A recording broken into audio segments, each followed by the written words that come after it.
Hi, I'm Trudy from Educated by Nature, here on behalf of the WA Parks Foundation to help you improve your health and happiness by spending time in nature. It's part of their Spring into Parks initiative.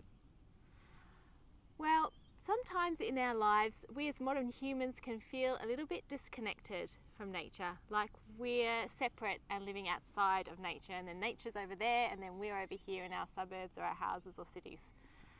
And something that I'd like to bring you to today is a way of connecting so that you feel like you're part of nature and you're living within nature. And we're going to do this through something called bird language. It's a way of listening out for birds and listening to their conversations that they have with each other so that we too can become part of the conversation with birds. How amazing would that be? So, first thing to know is that birds have something called a baseline. And baseline is when everything's going fine, birds are relaxed, they're just getting on with their daily activities too. And baseline, you'll hear in the morning a lot of singing to celebrate the day, or you'll hear contact calling or companion calling where they're calling to each other to check out where each other is. And then on the other side, we've got when something goes wrong. So it could be birds being aggressive and holding their territory, telling people to get out of their space, or what could matter to us is the birds feel danger. And that's either because we've caused that sense of danger, or there could be something like a snake around, and it'd be great for us to know if there's a snake around too. So I'm going to teach you these 5 different types of calls.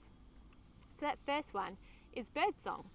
And for a lot of the smaller birds, you'll hear trills and whistling, and that joyous celebration of the morning. What I've tended to do now that I walk out of the house is I listen for the first bird call in the morning and I whistle that bird call back, just as a way to connect back into nature. Something really quick and easy to do. The second type of call is a contact call. And for birds, they want to know and check where their mate is. And so one mate will say, "Hey, I'm over here, where are you?" And the other bird will say, "Yep, I'm over here too. Are you still there?" "Yep, I'm still here." And they're called back and forward to each other. And then one call might go out, "Hey, are you over there?" And no call comes back. That silence can also be an indication of danger. Either that bird's mate is being really quiet because maybe there's a predator like an eagle flying past and it doesn't want to give away its location, or perhaps it's even been munched by someone. You might have heard, just in the corner there, that is a danger call from the jitty jitty. So for danger, we either have that silence or a call that seems quite alarming and urgent. So that's a danger call, and we can use that too to know, have we been too intrusive in their space and been a bird plow and come through with stress and made them feel like there's danger? Or is there an eagle or a snake or something that would be fascinating for us to know about too? So back to the baseline calls. We've had singing for joy in the morning, a song call. We've had a contact companion call. Territorial aggression, that's birds have their own territory in their space where they'll forage for food, they know where all the safe spots are, they'll have their nesting place there, and if other birds go into that territory, they need to stand their ground. So you hear, rah, kind of get away from my space noise. And then the fourth one is juvenile begging. And it's like, "Mom, feed me, Mom, feed me, Mom, feed me, Dad, feed me, Dad, feed me." And it can get really repetitive and annoying kind of screeching sound from baby birds. So when I hear that noise, I always look around and try and find a nest. And then that fifth one, that's the danger call.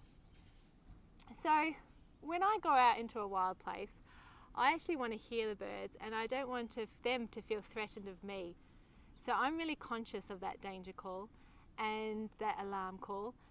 And so I'll try and walk with a spirit of peacefulness. I come in peace, I'm a friend, and try and drop my stress level, try and walk quietly and gently, and almost with the happiness of a child and curiosity. So that's my challenge for you, to find a space where you can sit, listen for those 5 bird sounds, see if you can identify them. And when you go into a location, see if you can walk without creating that danger alarm call. And remember, refresh your senses, celebrate health and happiness by spending time in nature.